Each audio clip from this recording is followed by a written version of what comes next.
Բարի լույս սիրելիներս, այսօր Կիրակի, այսօր առաջավորած Պաղքի բարեկենդանն են։ Դա նշանակում է, որ վաղվանից մենք ունենք հնգորյա պահոց շրջան, առաջավորած Պաղքը, որին մասնավոր կանդրադառնանք։ Բայց այսօրվա ընթերցումը շատ գեղեցիկ է, վերցված Հովհաննեսի ավետարանի 6-րդ գլխից, որտեղ պատմվում է փոթորկի մասին, երբ իր աշակերտները նավակով Գալիլեայի ծովի վրա էին, ուրեմն փոթորիկ եղավ եւ նավակը ենթարկվեց այդ փոթորիկներին եւ ինչ տեղի ունեցավ աշակերտների հետ ընթերցեմ այդ փոքրիկ հատվածը։ Երբ շուրջ 25 կամ 30 ասպարեզ դիավարելուց հետո տեսան Հիսուսին, որ փայլում էր ծովի վրայով եւ նավակին էր մոտեցել, սաստիկ վախեցան։ Եվ նա ասաց նրանց. Ես եմ, մի վախեցեք։ Եվ ուզում էին նրան նավակի մեջ առնել, եւ նավակը շուտով հասավ այն տեղը, ուր գնում էին։ Ուրեմն սիրելիներս, այս փոթորկի պատմությունը եւ աշակերտների վախը նման է մեր ամենօրյա կյանքի։ Ամեն օր յուրաքանչյուր մեկիս կյանքի մեջ փոթորիկ է լինում։ Մեր նավը ենթարկվում է այդ նավաբեկությանը, երբեմն էլ խառնվում ենք, կորցնում ենք այդ նավը ճիշտ ղեկավարելու կամ դիավարելու ընդունակությունը,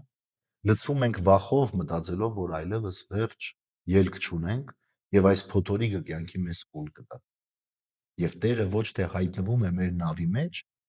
այլ փոթորկի միջով է գալիս։ Ցույց տալու համար, որ ձեր կյանքի ամենադժվար հարակայի մեջ, ամենադժվար հանգամանքի մեջ անգամ Տերը կարող է ներկա լինել եւ դրա միջով ձեզ գալ։ Ես այստեղ ուրիշ մի միտք եմ ուզում տեսնել։ Իմ կյանքում առաջացած փորձությունների մեջ փնտրել Քրիստոսի ներկայությունը, այնտեղից բերել Աստծուն դեպի ինձ, հասկանալ, թե ինչու է այդ ալեկոծումը իմ կյանքի մեջ տեղի ունեցավ, եւ այդ ալեկոծության մեջ տեսնել այն Աստվածային ներկայությունը, որ գալիս է ինձ ազատելու այդ ալեկոծությունից։ Ուրեմն սիրելիներս, շիտակ եւ ուղիղ նայեք ձեր կյանքի փոթորիկներին։ Նայեք եւ խնդրեք Տիրոջը, որպեսզի երևա այդ փոթորկի մեջ, որ ձեր նավը ավելի խաղաղ լինի եւ հասնի այն նավահանգիստը, ուր որ ուղղվել եք։ Որովհետեւ Աստված երբեք մեզ միայնակ չի թողնի մեր փոթորիկների մեջ, այս կյանքի ծովի մեջ, այլ ընդհակառակ, ոչ միայն կհայտնվի մեր նավի վրա, այլ նաեւ մեր նավից դուրս կհայտնվի այդ ալեկոծությունների մեջ եւ ամեն ինչ կխաղաղվի։ Դա Աստված, որ մեր կյանքի մեծ առումով, մեծ հաշվով բոլոր ալեկոծությունները խաղաղվեն Քրիստոսի ներկայությամբ։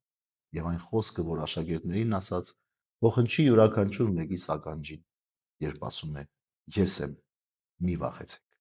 Եվ այսօր էլ թող որ Տերը ինձ ձեզ յուրաքանչյուր մեկիս ասի. Ես եմ,